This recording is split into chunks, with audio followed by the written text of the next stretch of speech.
महाराष्ट्रामध्ये यंदाच्या संपूर्ण खरीपाच्या मोसमामध्ये जो काही पाऊस पडला, सातत्याने जी अतिवृष्टी झाली, त्यामुळे मोठ्या प्रमाणात शेतीचं आणि शेतकऱ्यांचं नुकसान झालं. पिकांचे नुकसान झालं, जनावरांचं नुकसान झालं, काही ठिकाणी घरांचं नुकसान झालं, गोठ्यांचं नुकसान झालं. जे काही ग्रामीण भागातलं पब्लिक इन्फ्रास्ट्रक्चर आहे त्याचंही नुकसान झालं आणि दुर्दैवाने काही लोक मृत्युमुखी देखील पडले, काही लोक जखमी झाले. असं एक प्रचंड आपल्याला चित्र भीषण अशा प्रकारचं पाहायला मिळालं. आम्ही देखील वेगवेगळ्या ठिकाणी प्रत्यक्ष जाऊन या परिस्थितीची पाहणी केली. सातत्याने शेतकऱ्यांशी आम्ही चर्चा केली आणि एक प्रकारे दिलासा आपल्याला कसा देता येईल याचा प्रयत्न आम्ही केला. तातडीची मदत म्हणून ज्यांच्याकडे नुकसान झालेलं आहे, त्यांना घरामध्ये पाणी शिरलंय, त्यांना 10,000 रुपये देण्याचा विषय असेल किंवा गहू तांदूळ देण्याचा विषय असेल, त्या ठिकाणी वेगवेगळ्या प्रकारे छोटी मोठी मदत जी आहे ती मदत करण्याचं काम आपण सुरू केलं. अगदी तातडीनं 2200 कोटी रुपये रिलीज करून क्रॉप कम्पेन्सेशनचा पहिला हप्ता जो काही आहे तो त्यांना मिळावा या संदर्भात आपण काम चालू केलं. आणि त्यानंतर आम्ही सातत्याने आपल्याला जास्तीत जास्त मदत कशी करता येईल याचा प्रयत्न करत होतो. आपल्याला कल्पना आहे की शेतकऱ्याचं आपल्या पिकावर पोटच्या पोराप्रमाणे प्रेम असतं आणि अशा परिस्थितीत पीक करपून गेलं, त्या ठिकाणी पाणी साचलं, अशी जी काही अवस्था पाहायला मिळाली, झोपलेलं पीक पाहायला मिळालं, चिखल पाहायला मिळाला आणि अनेक ठिकाणी तर जमीनच खरडून गेली. त्यामुळे रबीची पेरणी करण्याचीही क्षमता त्या ठिकाणी उरली नाही. खरं म्हणजे यातनं जे काही आर्थिक आणि मानसिक अशा दोन्ही प्रकारचा त्रास शेतकऱ्यांना होतो त्याचं 100% कम्पेन्सेशन कोणीच देऊ शकत नाही. मात्र आमचा शेतकरी पुन्हा आपल्या पायावर उभा राहायला पाहिजे आणि भविष्यामध्ये पुन्हा शेतकरी आणि शेती ही उभी राहिली पाहिजे. या दृष्टीनं आम्ही जास्तीत जास्त रिसोर्सेस याच्याकडे वळवण्याचा निर्णय घेतला आणि त्या दृष्टीने आम्ही कम्पेन्सेशनच्या संदर्भातलं एक पॅकेज तयार केलेलं आहे. साधारणपणे आपण जर बघितलं तर महाराष्ट्रामध्ये 1,43,52,281 हेक्टर एवढ्या जमिनीवर पिकांची लागवड झाली होती. यापैकी साधारणपणे 68,69,756 हेक्टर एवढ्या जमिनीवरचं पिकांचं नुकसान झालेलं आहे. यात काही जमिनीवर अंशतः आहे आणि मोठ्या प्रमाणात पूर्णतः नुकसान आपल्याला पाहायला मिळतं आहे. साधारणपणे मेजर नुकसान जे आहे ते 29 जिल्ह्यांमध्ये झालेलं आहे. 253 तालुके हे जवळपास सरसकट आम्ही घेतलेले आहेत की ज्या ठिकाणी आम्ही मदत करतो आहोत, ज्यामध्ये 2059 मंडळ आहेत की ज्या मंडळांमध्ये क्रॉप डॅमेज झालेला आहे. त्यामुळे 65 मिलीमीटरची अट आम्ही ठेवलेली नाही. जिथे क्रॉप डॅमेज आहे असं सगळं कव्हर करून त्या ठिकाणी मदत करण्याचा निर्णय आपल्या सरकारने त्या ठिकाणी घेतलेला आहे. एकूण सर्व प्रकारची जी मदत आपण करतो आहे, ज्यामध्ये क्रॉप डॅमेज आहे, ज्यामध्ये खरडून गेलेल्या जमिनीचा विषय असेल किंवा मृत व्यक्तींना मदत असेल, जखमींना मदत असेल, इस्पितळातली मदत असेल, 10,000 रुपये जे आपण देतो ती मदत असेल, पूर्णतः जे नष्ट झालेले पडझड झालेले घरं आहेत जी 100% गेली आहेत त्याला पूर्णपणे आपण नव्याने घरं बांधण्याकरता त्या ठिकाणी मदत करणार आहोत आणि नव्याने प्रधानमंत्री आवास योजनेतला नवीन घर समजून त्याला पूर्ण पैसे देऊन त्या ठिकाणी त्या घराची निर्मिती आपण करणार आहोत. डोंगरी भागातली देखील जी घरं आहेत त्यांना 10,000 रुपये जास्तीचे देऊन त्या घरांना देखील आपण मदत करणार आहोत.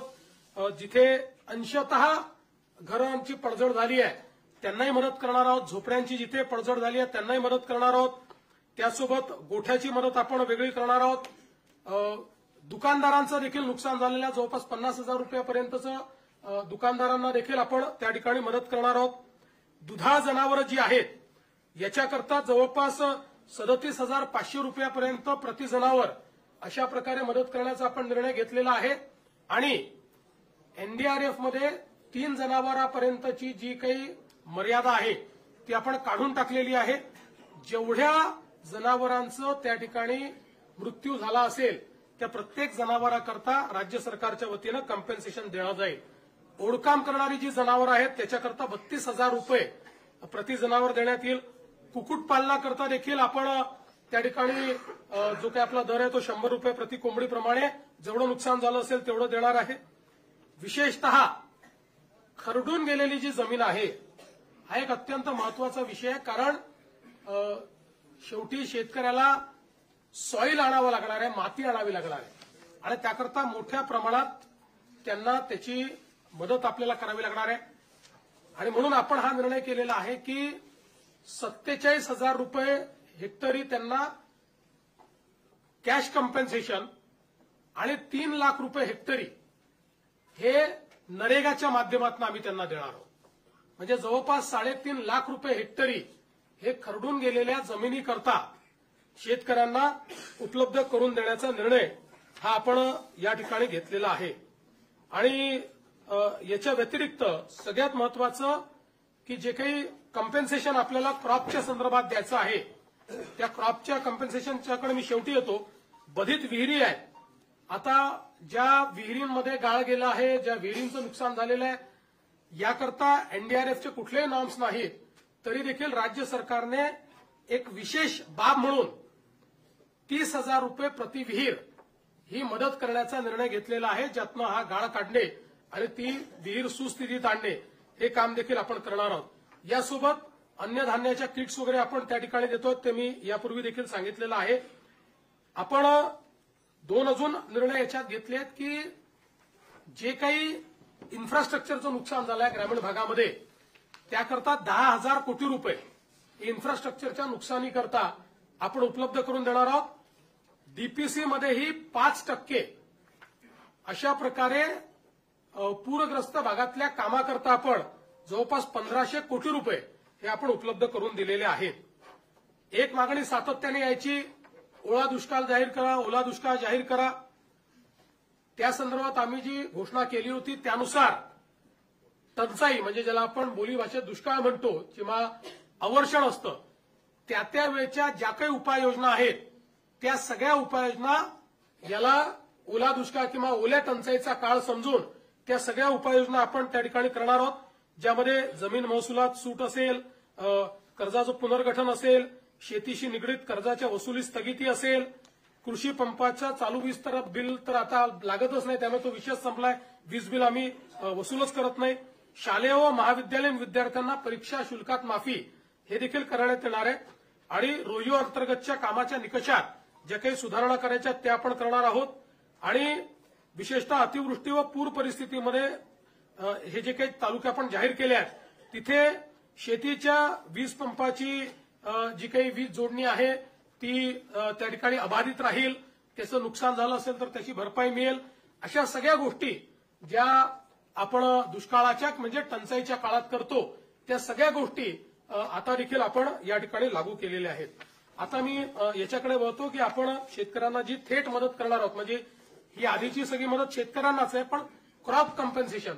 तर क्रॉप कॉम्पेन्सेशनच्या संदर्भात आपल्याला कल्पना आहे की या ठिकाणी साधारणपणे एनडीआरएफच्या नियमाप्रमाणे 8,500 रुपये आपण या ठिकाणी कोरडवाहूला देतो. हंगामी बागायतीला 17,000 रुपये हेक्टर देतो आणि बागायतीला आपण 22,500 रुपये हेक्टर देतो. त्याप्रमाणे जवळपास या ठिकाणी आपण 65 लाख हेक्टर करता 6,175 कोटी रुपये देण्याचा निर्णय केलेला आहे. ते पैसे आपण देणार आहोत.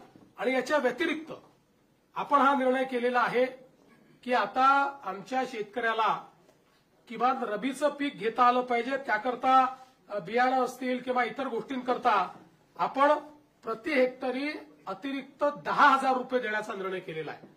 त्यामुळे याकरता देखील 6,500 कोटी रुपये आपल्याला लागणार आहेत. म्हणजे आता जर आपण विचार केला तर जो कोरडवाहूचा आमचा शेतकरी आहे यांना हेक्टरी 18,500 रुपये मिळतील. जो आमचा हंगामी बागायती शेतकरी आहे त्याला 27,000 रुपये हेक्टरी मिळतील. आणि जो आमचा बागायती शेतकरी आहे त्याला 32,500 रुपये हे हेक्टरी देण्याचा निर्णय केला आहे. याच्या व्यतिरिक्त जवळपास 45 लाख आपले शेतकरी जे आहेत यांचा विमा आपण उतरवलेला आहे.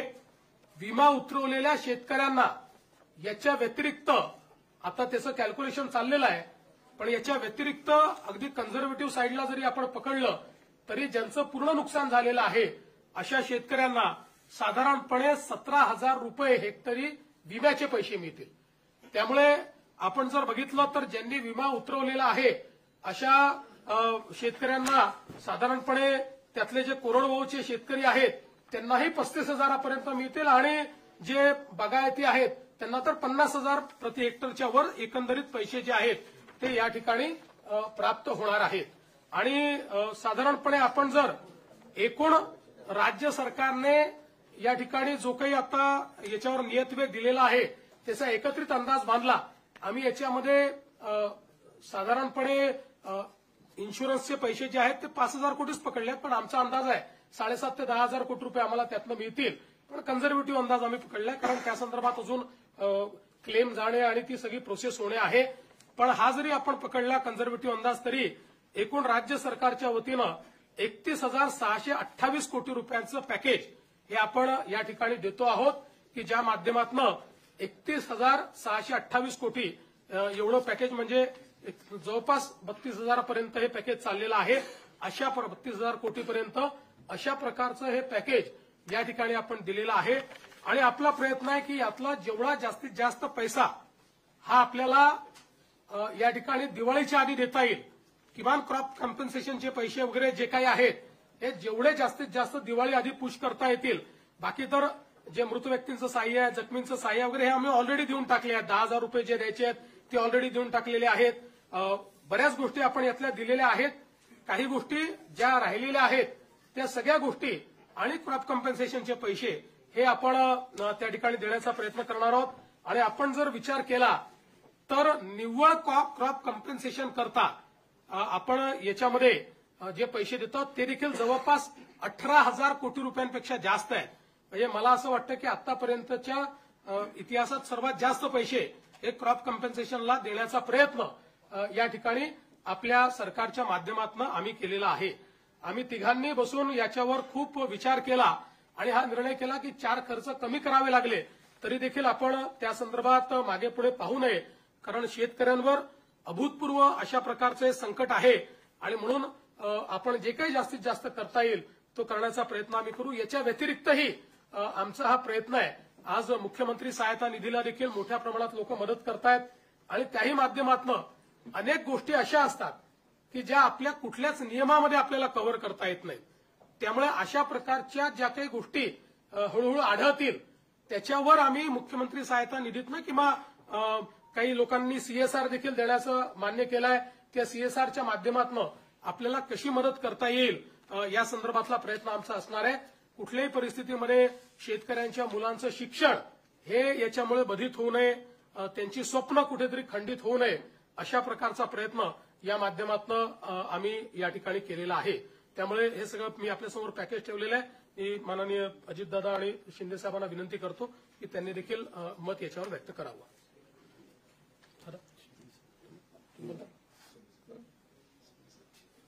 यामध्ये आता मुख्यमंत्री महोदयांनी सांगितलं त्याच्यात 2 हेक्टरच्या पुढे पण आम्ही निर्णय घेतलेला आहे 3 हेक्टरपर्यंतचा.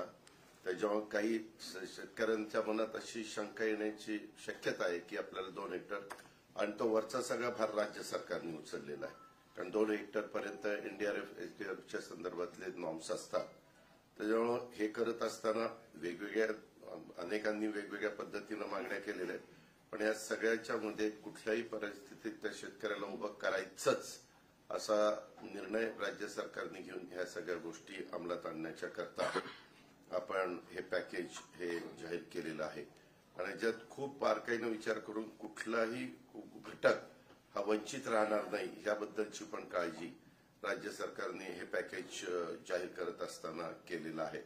आणि अजूनही पॅकेज जाहीर केल्यानंतर जर यदाकदाचित चुकून कुठली गोष्ट राहिली असेल, कारण तिथली भौगोलिक परिस्थिती प्रत्येक ठिकाणची वेगवेगळी असते, त्यावेळेस मुख्यमंत्री महोदय म्हणाले की आपण परत काही जर असं वाटलं तर त्याबद्दलचं म्हणजे एखादं राहून गेलं तर ते पण आम्ही इन्क्लूड करायची आमची तयारी आम्ही ठेवलेली आहे.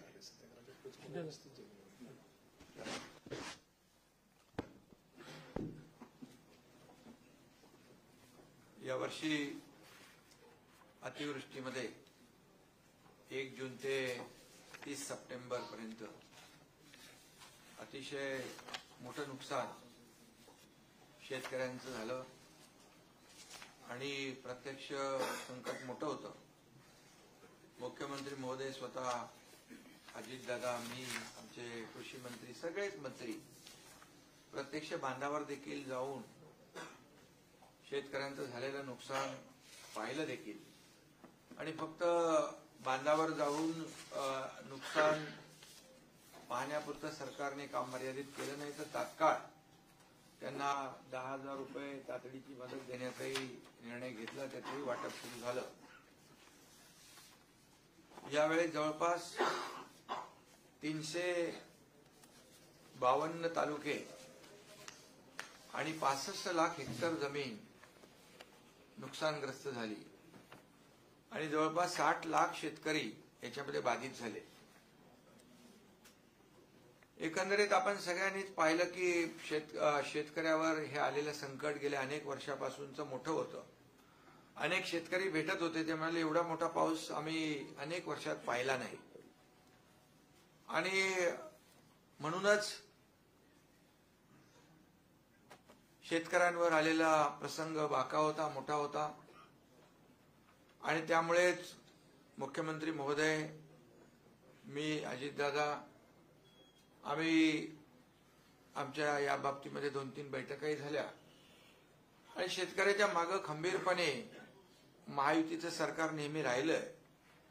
आणि यावेळचं संकट मोठं पाहिल्यानंतर किती काही ओढाताण असली तरी काही लोक विरोधी पक्ष असतील की शेतकऱ्यांना एवढं पॅकेज द्या, तेवढं पॅकेज द्या. आणि हे सगळं करत असताना विरोधी पक्ष काय करतो, यापेक्षा शेतकऱ्यांच्या मागे उभं राहणं हे शासनाचं कर्तव्य आहे. आणि या कर्तव्य भावनेतूनच हे एक मोठी मदत, भरीव मदत मुख्यमंत्री महोदयाने अतिशय विस्तारपूर्ण त्याच्यामध्ये सांगितलेलं आहे.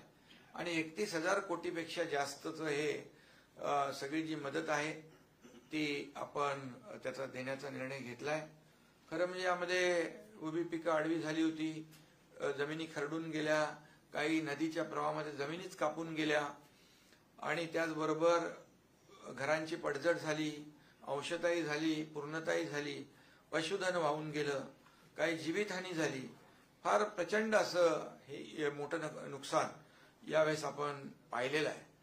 आणि अशा प्रसंगात शेतकऱ्याला देखील आधार देण्याची आवश्यकता आहे. आणि म्हणून आम्ही शेतकऱ्याच्या मागे उभं राहणार म्हणून सरकारने घेतलेली भूमिका आज मुख्यमंत्री महोदयांनी स्वतः जी काही घोषणा केलेली आहे यावरून आम्ही जे बोललो ते या ठिकाणी करतोय. ही भावना सरकारची आहे आणि शेतकऱ्यांची आहे. खरं म्हणजे ही दिवाळी काळी होणार नाही, सरकार काळी होऊ देणार नाही, अशा प्रकारचं भाष्य देखील आम्ही केलं होतं. आणि त्यामुळे दिवाळीपूर्वी ही मदत जी आहे शेतकऱ्यांच्या हातात गेली पाहिजे ही भूमिका सरकारने घेतली. आणि ही मदत देखील आता आणखी काल धाराशिवमध्ये देखील मोठं नुकसान झालंय, पाऊस पडलाय. जी काही आज घोषणा केली आहे त्याच्यामध्ये आणखी काही शेतकऱ्यांचं नुकसान होईल, ते देखील ही अंतिम मदत नाही आहे, शेतकरी प्रक्रिया आहे. आणि म्हणून शेतकऱ्यांना मदत देणं हे आमचं कर्तव्य आहे. म्हणून शेतकऱ्यांनी कुठेही खचून जाऊ नये, टोकाचं कुठलंही पाऊल शेतकऱ्यांनी उचलू नये, कारण शेवटी शासन आपल्या पाठीशी खंबीरपणे उभं आहे. आणि म्हणूनच मी या ठिकाणी सांगू इच्छितो की काही लोक म्हणत होते तामिळनाडू, पंजाब असलं तशी मदत द्या, पण आपलं मला वाटतं तामिळनाडू आणि पंजाबपेक्षा कर्नाटकपेक्षाही आपलं जे मदतीचं पॅकेज आहे ते मोठं आहे. आणि आम्ही कुणाशी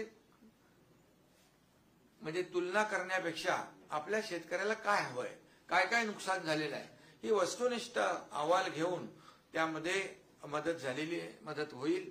आणि त्यामध्ये सगळ्यात महत्वाचं म्हणजे जमिनी ज्या गेल्या, कापून गेल्या, खरडून गेल्या, यावेळेस त्यांना जवळपास 60,000पेक्षा जास्तीचे शेतकरी आहेत.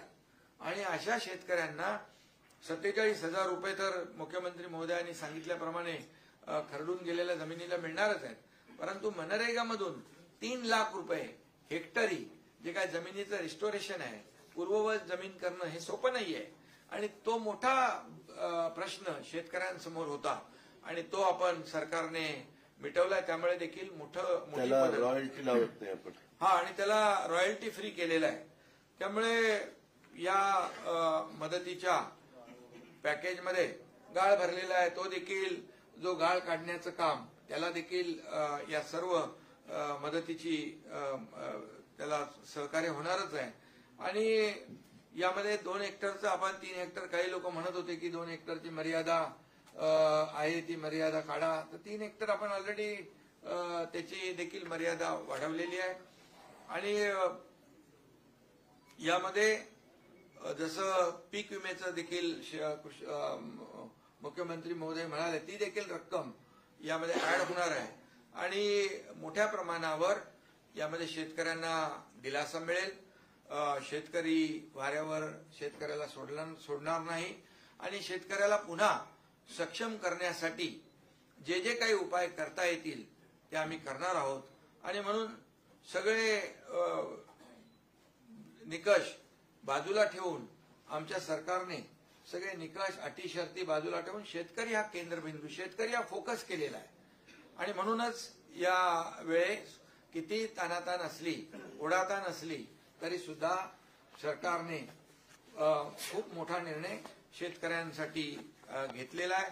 एनडीआरएफचे जे निकष आहेत त्यात 10,000 आणखी ऍड केलं, त्या बाबतीत देखील मुख्यमंत्री महोदयांनी सांगितलेलं आहे. 10,000 प्रति हेक्टरी म्हणजे जी एनडीआरएफचे निकष आहेत त्यात आणखी 10,000 प्लस. म्हणजे यामध्ये पुढचं जे काय रबीचं पीक आहे ते घेण्यासाठी शेतकऱ्यांना खतं, बी बियाणं या संदर्भात देखील मदतीचं जे नुसतं आता झालेल्या नुकसानीची मदत न देता पुढच्या पिकाला देखील त्यांना मदत कशी मिळेल यासाठी देखील सरकारने विचार केलेला आहे.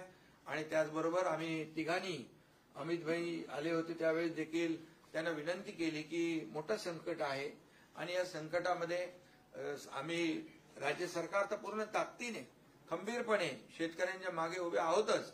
आम्ही तर बिलकुल जे काही मदत करायची ती करणार, पण केंद्र सरकार देखील यामध्ये केंद्राची देखील मदत झाली पाहिजे अशा प्रकारची मागणी अमित भाईंकडे केली. आदरणीय प्रधानमंत्री मोदीजींना देखील मुख्यमंत्री महोदयांनी आमच्या सहीचं पत्र दिलं, तिकडे देखील निवेदन दिलेलं आहे. आणि अमित भाईंनी देखील त्यांच्या परवाच्या जाहीर भाषणात देखील सांगितलं, महाराष्ट्रातल्या शेतकऱ्याच्या मागं केंद्र सरकार खंबीरपणे उभं राहील.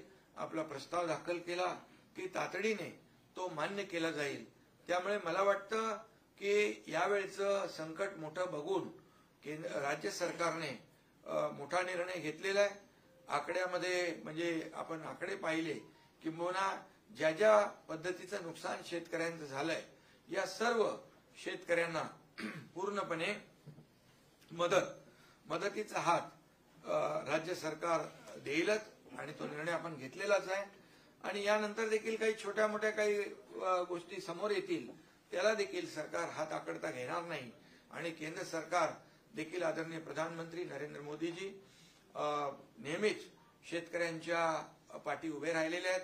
म्हणूनच त्यांनी दर वर्षाला शेतकरी सन्मान योजना सुरू केली.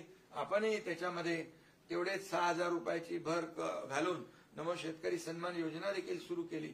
त्यामुळे शेतकऱ्यांच्या बद्दल असलेला जो काही जिव्हाळा आहे जी काय आपुलकी आहे, शेवटी शेतकरी आपला अन्नदाता आहे, मायबाप आहे, आणि म्हणून आज बळीराजाच्या डोळ्यामध्ये अश्रू आहे. ते अश्रू पुसण्याचं काम नक्की राज्य सरकार केल्याशिवाय राहणार नाही. आणि त्याचीच प्रतिपूर्ती आजच्या मुख्यमंत्री महोदयांनी डिटेलमध्ये जे काय घोषित केलं त्यातून येते. आणि केंद्र सरकार देखील यामध्ये भरीव मदत आपल्याला दिल्याशिवाय राहणार नाही. त्यामुळे पूर्णपणे शेतकऱ्याच्या मागे आम्ही उभे राहू आणि शेतकऱ्याला मोठा दिलासा देऊ. पुन्हा एकदा मी सांगतो की शेतकऱ्यांनी कुठेही खचून जाऊ नये. सरकार आपल्या पाठीशी आहे. कुठलंही टोकाचं पाऊल उचलू नये अशा प्रकारची विनंती या ठिकाणी आम्ही शेतकऱ्यांना करतोय. आपण केंद्र सरकारकडे किती मागणी करणार आहोत? आणि दुसरं असं आहे की 2019ला कोल्हापूर सांगलीचा दुष्काळ असेल, 2022 कॉम्पेन्सेशन होतं, एनडीआरएफच्या नॉन स्टेटच्या आपण दुपटीने किंवा तिपटीने कॉम्पेन्सेशन दिलं होतं. ते जरी 10,000 रुपये आपण वाढवले असेल तरी ते फक्त रबीच्या पिकांना मिळणार आहे. आणि रबीची पिकं ही 1/3 असतात फक्त खरीपात. याचा अर्थ फक्त 1/3 शेतकऱ्यांना ते कॉम्पेन्सेशन 10,000चं जे आहे ते मिळणार आहे. पहिली गोष्ट, आतापर्यंतच्या दिलेल्या सगळ्या पॅकेजपेक्षा मोठं पॅकेज आहे. याचं कारण एनडीआरएफची त्या काळात जी काही रक्कम होती त्याच्यापेक्षा आता एनडीआरएफनेच रक्कम वाढवलेली आहे. दुसरं, रबीचं पीक घेतो की नाही घेत हा भेद न करता 100% शेतकऱ्यांना 10,000 रुपये हेक्टरी आम्ही देतो. कारण आमची अपेक्षा अशी आहे की जो रबीचं पीक घेत नव्हता तोही आता घेईल. कारण त्याचं खरीपाचं पीक हे वाया गेलेलं आहे. शेतकरी कधीच रिकामा बसत नाही. त्याच्यामुळे पाणी उपलब्ध आहे. ज्यांची जमीन खरडून गेलेली नाही असे जे शेतकरी आहेत ते रबीचं पीक घेऊ शकतात. त्यामुळे 100% शेतकऱ्यांना, जेवढे याच्यामध्ये बाधित शेतकरी आहे, 65 लाखाचा आकडा तो 68 लाखापर्यंत जाणार आहे, या सगळ्या शेतकऱ्यांना आम्ही हे 10,000 रुपये देतो. म्हणून मी म्हटलं आतापर्यंत आम्ही जे दिलेले आहेत त्यातलं सगळ्यात मोठं कॉम्पेन्सेशन यावर्षी दिलेलं आहे. विमा कंपन्या अनेकदा मदत करताना अटी शर्ती घालतात आणि जी मदत मिळते ती अगदी किरकोळ असते. आणि आपली जी 3 हेक्टर पर्यंतची मर्यादेची अट आहे विमा कंपन्यांनाच तो लागत नाही की विमा कंपन्या सरसकट सगळ्या जमिनीला पाहिजे. विमा कंपन्यांना 2 हेक्टरची वगैरे अट नसते. विमा कंपन्या जेवढ्या जमिनीचा विमा उतरला त्याच्यावर ते देत असतात.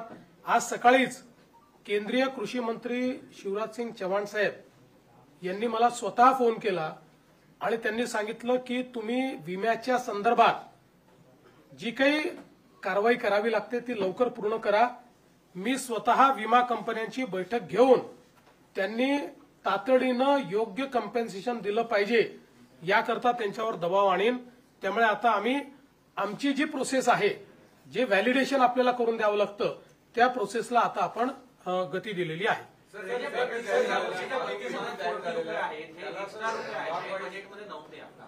हे त्याच्यामुळे ऑलरेडी आपल्यावर आर्थिक ताण होता, हा अजून ताण वाढणार आहे. काल भुजबळ साहेब पण म्हणजे अनेक स्कीमला प्रॉब्लेम येतोय आधीच्या काही स्कीम्समुळे. तर अशा कोणत्या स्कीम्स आहेत की ज्याला यातून प्रॉब्लेम येऊ शकतो? आणि तुम्ही ते आता त्यावेळी बघू. बघा, असं आहे, शेवटी शेतकऱ्यांना जर मदत करायची असेल तर कुठेतरी ताण हा सहन करावा लागेल. हे अशा प्रकारे बजेट तयार करताना इतकी अतिवृष्टी होईल याची तर आपल्याला कल्पना नव्हती. त्यामुळे अशा प्रकारचा अप्रत्याशित किंवा अनियोजित खर्च आला तर त्याकरता तो काही ठिकाणी आपल्याला काही बाबींवर खर्च कमी करावा लागेल, काही बाबींवर ताण सहन करावा लागेल. आजच या सगळ्या गोष्टी सांगता येत नाही. आता ज्यावेळी आम्ही रिएप्रोप्रिएशन करू, आज तर आम्ही काय करतो, आमच्याकडे जे जे वेगवेगळ्या प्रकारचे निधी आहेत त्याचं रिएप्रोप्रिएशन करून तात्काळ हे पैसे देणं सुरू करतो. मग डिसेंबरच्या अधिवेशनामध्ये कुठे कमी करायचं, कुठे वाढवायचं बघितलं जाईल. पहिलं प्रायोरिटी काय आहे, शेतकऱ्यांना मदत करणे, ती आम्ही करतो. सर, हा जो प्रस्ताव आहे, हा जो पेंडिंग आहे सर, मराठवाड्यामध्ये खूप जास्त नुकसान झालेलं आहे. त्याच्या विभाग वाईज काय आकडा मिळेल का? आणि केंद्र सरकारकडे सर जो प्रस्ताव सादर करणार आहात तो कधी होणार? पहिलं तर विभागशा आता याला देता येणार नाही, पण साधारण तुम्ही ठोक अंदाज घेतला तर परभणी, वाशिम, जालना आणि यवतमाळ हे जिल्हे असे आहेत की जिथे 50% जास्त नुकसान आहे. त्यानंतर छत्रपती संभाजीनगर आणि अहिल्यानगर हे 2 जिल्हे असे आहेत जिथे 75% जास्त नुकसान आहे. आणि लातूर, धाराशिव, नांदेड, बीड, हिंगोली आणि सोलापूर हे असे जिल्हे आहेत जिथे 80% 100% नुकसान आहे. त्यामुळे या जिल्ह्यांना सर्वाधिक मदत मिळेल. अशा म्हणजे जेवढं जिथे नुकसान झालेलं आहे त्यानुसार ती मदत मिळेल. शरद पवार परत म्हणतायत की शेतकऱ्यांकडून इनडायरेक्टली वसुली केली जाईल. या बाबतीत जो नफ्यातल्या बाबतीत बोलला होता कारखानदाराकडून त्या बाबतीत बोलतायत, काय नेमकं त्याच्यामध्ये आहे आणि याबद्दल पुनर्विचार करावा असं देखील ते बोलतायत. पहिली गोष्ट तर 5 रुपयाचा विचार केला, कारखान्यांनी 5 रुपयाच्या हिशोबाने दिले, एकूण किती पैसे मिळतात? 50 कोटी रुपये. आमचं पॅकेज आहे 31,000 कोटी रुपयाचं. त्यामुळे केवळ त्या कारखान्यांना जाणीव असावी एवढ्यापुरतं आम्ही त्यांना ही विनंती केली आहे. आता आपल्याला कल्पना आहे की FRP कॅल्क्युलेट करण्याची एक पद्धत आहे. शेतकऱ्यांना काय मिळते? FRP मिळते. ती FRP कॅल्क्युलेट करण्याची पद्धत आहे. त्या पद्धतीने जी FRP कॅल्क्युलेट होईल ती शेतकऱ्यांना द्यावीच लागेल. त्याच्यातनं एकही पैसा कट करता येणार नाही. त्याच्या व्यतिरिक्तही पैसे त्यांना द्यायचे आहेत. त्याच्यामुळे अर्थातच नफ्यात नाही पैसे द्यायचे आहेत. आज जर राज्य सरकार त्या ठिकाणी या सगळ्या कारखान्यांना अडचणीत आले तर कर्ज देतं, बिनव्याजी कर्ज देतं, कर्जामध्ये सूट देतं, इथेनॉल करता पैसे देतं, कोजेन करता पैसे देतं, कोजेनमध्ये शॉर्टफॉल आला तर त्याला पैसे देतं, त्यांची मार्जिन आली तर त्याला पैसे देतं. अशा परिस्थितीमध्ये शेतकऱ्यांवर त्या ठिकाणी अशा प्रकारचं काही समजा एखादं संकट आलं तर त्याच्यात मदत करायला हरकत काय? आणि साधारणपणे 200 कारखाने आपल्याकडे गाळप हंगामात असतात. कारखाने जास्त आहेत. याचा हिशोब लावला तर 25 लाख रुपये देखील एखाद्या कारखान्याला येत नाही. पण मी त्याच्या पलीकडे जाऊन सांगतो, अनेक कारखाने असे आहेत की जे आम्हाला 1-1 कोटी रुपये देत आहेत स्वतःहून समोरून येऊन. त्यांना ती सामाजिक जाणीव आहे. कोणी 75 लाख देत आहे, कोणी 1 कोटी देत आहे. त्यामुळे कुठेही शेतकऱ्यांवर याचा बोजा नाही. कारखान्यांनाही सामाजिक बांधिलकी समजली पाहिजे, एवढंच याच्या पाठीमागचं आमचं म्हणणं आहे.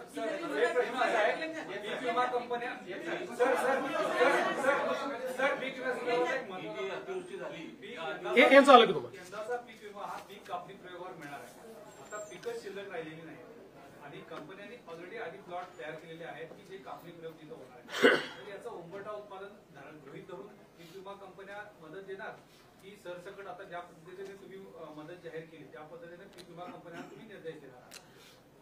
पीक कापणी प्रयोगाचा अर्थ असा आहे की नेमकं पीक किती उरलेलं आहे ह्याचा अंदाज बांधला जातो. म्हणजे पिकाचं नुकसान किती झालेलं आहे. जिथे पीकच नाही, जिथे पूर्ण नुकसान झालेलं आहे त्या ठिकाणी पूर्ण नुकसानच पकडावं लागेल. तिथे पीक कापणी प्रयोगाचे काही विषय राहणार नाही. फक्त जाऊन त्या ठिकाणी त्यांना ते व्हॅलिडेट करावं लागेल. टाइम बाउंडच आहे ते, त्याचीच कारवाई आता चाललेली आहे. त्यामुळे 100% टाइम बाउंड आहे आणि त्या संदर्भात त्यांना जी काही मदत लागेल ती आम्ही करायला तयार आहोत. दुसरं तुम्ही जे म्हणालात, आम्ही पीक कापणी प्रयोगावर परत का आलो? यापूर्वी आम्ही काही ट्रिगर दिले होते. काही लोक म्हणतात ट्रिगर का काढले? आमचा 2 वर्षाचा अनुभव असा राहिला की या ट्रिगरमुळे पहिले 25% तर शेतकऱ्यांना तात्काळ मिळाले, पण नंतरचे 75% ट्रिगरमध्ये बसलेच नाही. त्यामुळे शेतकऱ्यांचं नुकसान झालं आणि म्हणून आम्ही म्हटलं ही पद्धत नको, जुनी पद्धत बरोबर आहे. कारण पीक कापणी प्रयोगामुळे 100% पैसे मिळतात आणि म्हणून आम्ही त्या पद्धतीकडे परत गेलेलो आहोत आणि त्या पद्धतीने विमा आम्ही देतो. आपण वर्षानुवर्ष जे नद्यांचे गळे दाबले आणि अतिक्रमण त्या नद्यांवर झाले त्याचा एक मोठा परिणाम आपल्याला परवाच्या अतिवृष्टीमध्ये आणि त्यातून आलेल्या महापुरामध्ये दिसून आलेला आहे. सरकार आता हे कम्पेन्सेशन देताना दीर्घकालीन उपाययोजना काय विचार करत आहे? कारण की जे काही गळे दाबले गेले, अतिक्रमण झाले, त्यातून हे सगळे मोठ्या प्रमाणात निर्माण झालेले आहे. तुमचं म्हणणं अतिशय योग्य आहे. केवळ नद्याच नाही, नाले जे आहेत ते अधिक महत्वाचे आहेत. नाल्यांवरच्या अतिक्रमणामुळे आज विशेषतः मोठ्या प्रमाणात पाणी जमा होणं, शहरांमध्ये पाणी शिरणं, हे जे नुकसान होणं आहे ते नाल्यांच्या, कारण ते नॅचरल फ्लोचे सगळे त्या वाहिन्या आहेत आणि म्हणून निश्चितपणे या संदर्भात एक दीर्घकालीन उपाययोजना आपण करण्याचा विचार करतो. प्रस्ताव कधीपर्यंत जाईल? केंद्राचा प्रस्ताव हा एक मोठं फॉर्मॅट असतं. त्या फॉर्मॅटमध्ये तो तयार करावा लागतो. आपण आपलं कम्पेन्सेशन जेव्हा घोषित करतो त्यावेळेस आपण अनेक वेळा नजर आणेवारीवर देखील तो करू शकतो, त्याला काही अडचण नसते. पण केंद्राकडे पूर्ण फॅक्ट अँड फिगर्स जावं लागतं. त्यामुळे त्या संदर्भातली कारवाई आमची चाललेली आहे. प्रस्ताव केंद्राला एकदाच पाठवता येतो, तो परत रिवाईज नाही करता येत. म्हणून थोडा उशीर झाला तरी सगळ्या फॅक्ट्स अँड फिगर सहित आपलं योग्य कॉम्पेन्सेशन मागता आलं पाहिजे. त्या दृष्टीने आम्ही तो तयार करतो आहोत. त्याची एक प्रोसेस आहे, तो गेल्यानंतर त्यांची टीम येते.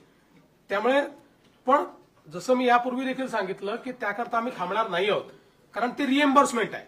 त्यामुळे आम्ही खर्च केला म्हणजे आता केंद्र देणार नाही असं नाहीये. आम्ही खर्च केला तर ते पैसे केंद्र रिप्लेस करून देतं. जसं आताही एनडीआरएफ मध्ये आपल्याला 3-4 हजार कोटी रुपये ऍडव्हान्स मध्ये दिले होते, ते आता आपल्याला खर्च करता येतात याच्यामध्ये. म्हणजे त्याच्यात ते ऍडव्हान्स मध्ये आपल्याला वर्षाच्या सुरुवातीलाच मिळतात. तसं याच्यामध्ये केंद्राच्या प्रस्तावाकरता ते अडणार काही नाही. आम्ही पैसे खर्च करू, केंद्राची सगळी प्रक्रिया आम्ही पूर्ण करू, त्यातनं जास्तीत जास्त कॉम्पेन्सेशन मिळवायचा प्रयत्न करू.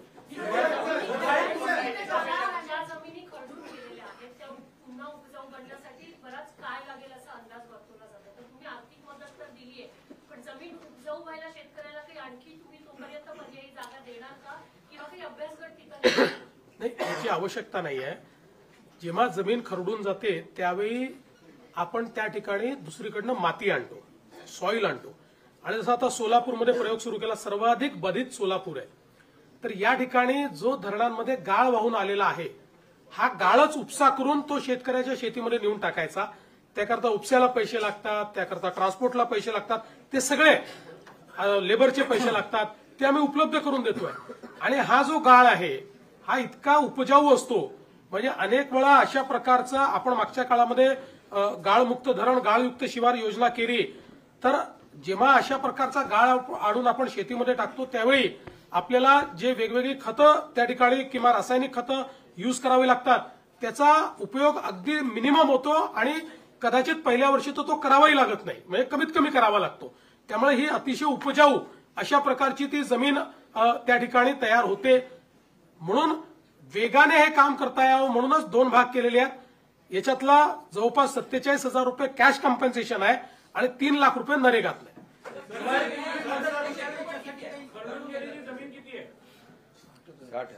60,000 हेक्टर आहे.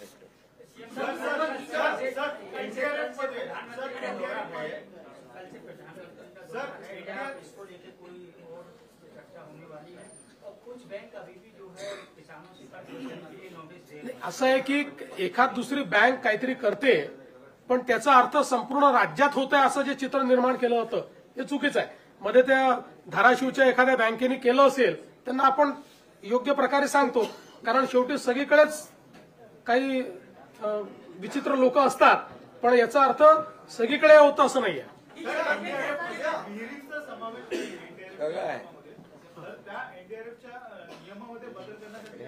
नाही, एनडीआरएफ मध्ये नसला तरी बदल करायला वेळ लागेल म्हणून आम्ही घोषणा केली. एनडीआरएफ मध्ये नसलं तरीही आम्ही 30,000 रुपये विहिरीं करता देणार आहोत, राज्य सरकारच्या पैशातून देणार आहोत.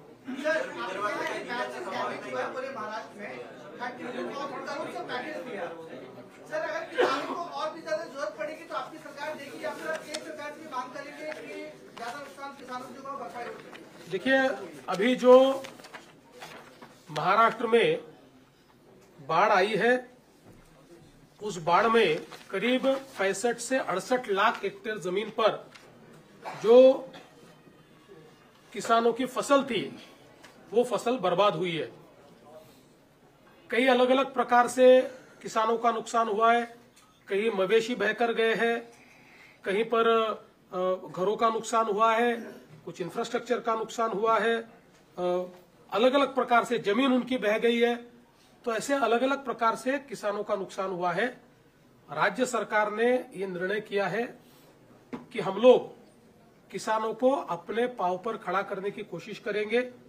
इस दृष्टि से करीब करीब राज्य सरकार की ओर से 31,628 करोड़ रुपए का एक पैकेज हमने घोषित किया है. इस पैकेज में जो जिनकी मृत्यु हुई है उनको मदद है, जख्मी है उनको मदद है, जो हॉस्पिटलाइज्ड है उनको मदद है, एक इमीडिएट मदद के रूप में 10,000 रुपया लोगों को है, जो दुकान वाले हैं उनको 50,000 रुपए तक की मदद है. इसमें जो घर गिर गए उनको नए सिरे से घर बनाने के लिए मदद करेंगे. उसके साथ साथ जिनका घर का थोड़ा नुकसान हुआ है, पूरे गिरे नहीं है, उनको भी हम लोग कंपेंसेशन दे रहे हैं. जो मवेशियों को रखने के लिए शेड होता है उसके लिए भी हम लोग मदद करने वाले हैं.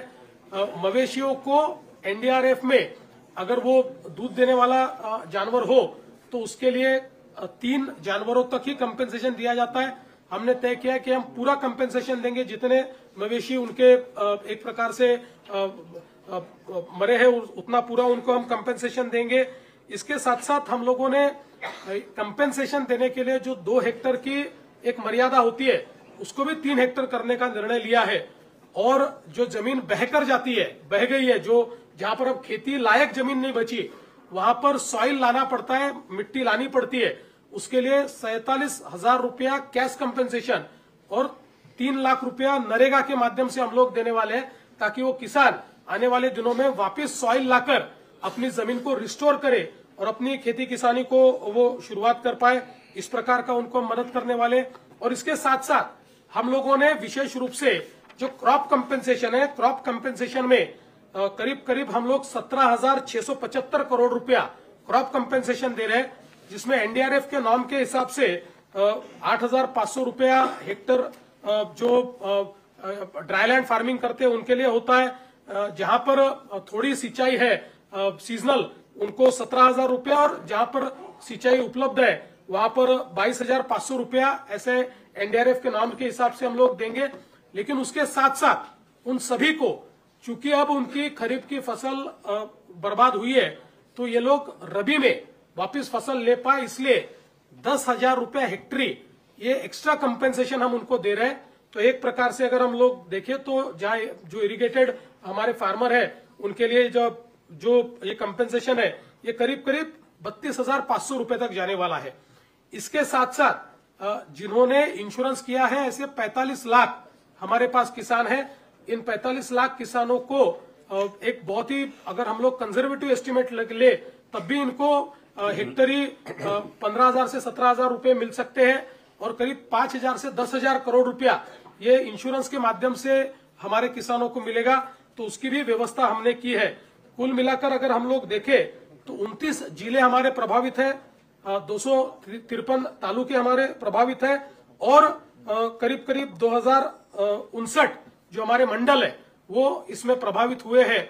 तो यहाँ पर अलग अलग प्रकार की उपाय हम लोग कर रहे हैं। इसके साथ साथ नॉर्मली जब अकाल पड़ता है उस समय जो उपाय योजनाएं की जाती है उन उपाय योजनाओं को इस समय हमने लागू किया है, उसी जीआर को इसके साथ हम लोगों ने लागू किया है। तो जिसमें जो हम लोग लैंड रेवेन्यू लेते हैं उसमें, या जो एक कर्जा होता है उसमें जो छूट देनी पड़ती है उसकी वसूली में, किसानों से हम बिजली का, तो अभी हमने बिजली मुफ्त की है तो उसमें तो कोई वसूली का सवाल ही नहीं उठता है। तो ऐसे कई बच्चों के लिए उनके जो परीक्षा शुल्क है उसमें छूट देना है, ये सारे उपाय हम लोगों ने किए हैं। कुल मिलाकर हमारा ये प्रयास है कि जो हमारे किसान हैं उन किसानों को हम लोग अपने पैरों पर वापस खड़ा कर पाए। देखिए, किसानों को जो मानसिक रूप से तकलीफ होती है, जो आर्थिक रूप से तकलीफ होती है, वो दोनों 100% उसका कंपेंसेशन कोई कर नहीं सकता, लेकिन कम से कम सरकार किसानों के पीछे खड़ा रहकर उनको रबी के लिए और अगले सीजन के लिए खड़ा कर पाए, इस दृष्टि से हमने इस पैकेज का निर्माण किया है। आपल्या पूर्वीच्या मागणीप्रमाणे जर ओला दुष्काळ जाहीर केला असता तर ह्या पॅकेजपेक्षा त्यांना अतिरिक्त मदत मिळाली असती का? आणि आपण पूर्वी ती मागणी केली, एकही रुपया अतिरिक्त मिळाली नसती, कमी मदत मिळाली असती।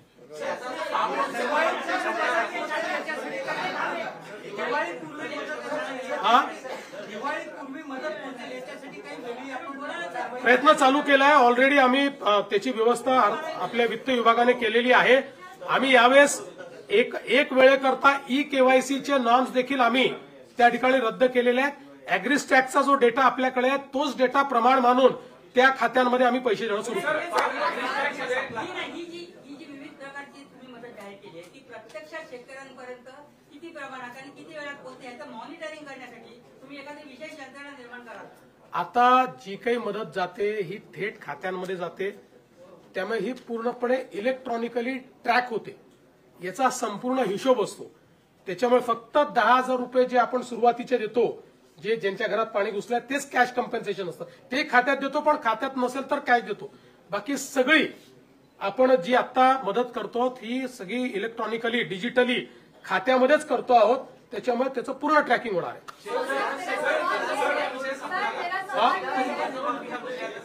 असं आहे की शेतकरी कर्जमाफीच्या संदर्भात जे आश्वासन या ठिकाणी आमच्या सरकारने दिलेलं आहे ते आम्ही पूर्ण करणारच आहोत. पण आमचे माननीय उद्धवजी हे नेहमी मी कर्जमाफी केली हे सांगत असतात. म्हणून आपल्या फक्त नजरेस आणून देतो की महात्मा ज्योतिराव फुले ही कर्जमाफीची योजना त्यांनी घोषित केली होती. त्यावेळी त्यांनी 20,500 कोटी रुपयाची कर्जमाफी केली होती. 20,500 कोटी रुपयाची. त्याच्या 3 वर्ष आधी आमच्याही सरकारने, मी मुख्यमंत्री असताना आम्ही छत्रपती शिवाजी महाराज कर्जमाफी केली होती.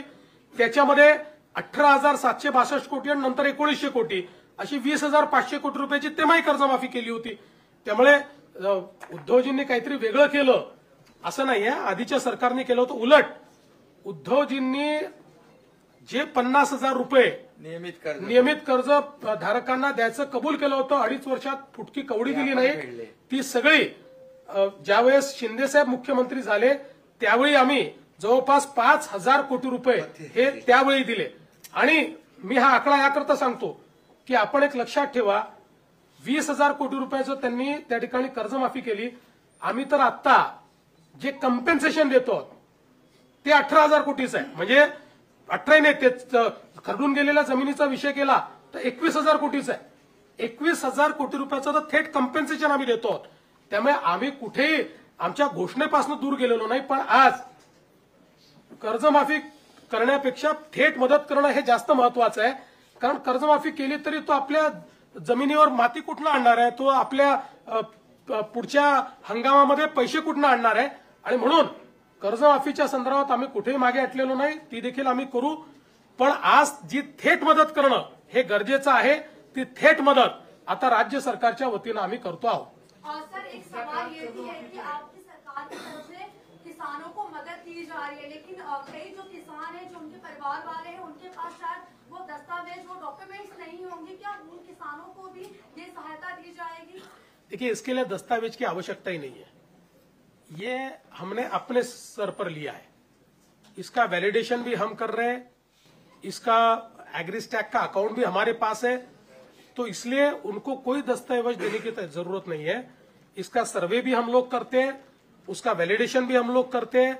उसको उनके 7/12 के अनुसार उस गट में क्या क्या है उसकी एंट्री भी हम लोग करते हैं. उसको एग्रीस्टैक के साथ जोड़ते भी हम लोग हैं और उसमें पैसा भी हम लोग डालते हैं. शेतकऱ्यांची अद्याप नोंदणी झालेली नाही. आपल्याकडे 1,72,00,000 खातेदार शेतकरी आहेत, त्यातले 1,17,00,000 शेतकऱ्यांची काहीतरी ऍग्रीस्टॅकमध्ये नोंदणी झाली. तर उर्वरित शेतकऱ्यांचं कसं होतं? असं आहे की ऍग्रीस्टॅकमध्ये कोणाची नोंदणी झाली आहे माहितीये का? ऍक्टिव्ह शेतकऱ्यांची नोंदणी झाली आहे. ऍबसेंटी शेतकरी यांची नोंदणी नाही. मुंबईमधले अनेक लोक असे आहेत की ज्यांनी वेगवेगळ्या ठिकाणी शेती घेऊन ठेवली आहे, पण ते शेती करत नाहीत. त्यांनी इन्व्हेस्टमेंट म्हणून शेती घेऊन ठेवलेली आहे. ऍक्टिव्ह शेतकऱ्यांची सगळ्यांची ऍग्रीस्टॅकमध्ये नोंदणी आम्ही केलेली आहे. मला सांगताना आनंद वाटतो, देशामध्ये पहिल्या नंबरवर महाराष्ट्र ऍग्रीस्टॅकमध्ये. सर्वाधिक नोंदणी ही महाराष्ट्राने केली आहे. आणि एखादा शेतकरी असा असेल की त्याची ऍग्रीस्टॅकमध्ये नोंदणी नाही, तर त्याला एवढंच करावं लागेल की ई-केवायसी करावं लागेल. कम्पेन्सेशन त्याला पण मिळणार आहे. पण ऍग्रीस्टॅकचा उपयोग का करतोय की ई-केवायसी करावी लागू नये म्हणून. ई-केवायसीला थोडा वेळ लागेल म्हणून आपण करतोय. आमच्या मते जवळजवळ 100% ज्यांना कम्पेन्सेशन द्यायचं आहे, 1% वाटल्यास बाजूला ठेवू, पण 99% शेतकरी ज्यांना कम्पेन्सेशन द्यायचं आहे ते ऍग्रीस्टॅकच्या डेटामध्ये उपलब्ध आहे. हा, ते तुम्ही चांगलं सांगितलं, ते मी सांगायचं विसरलो.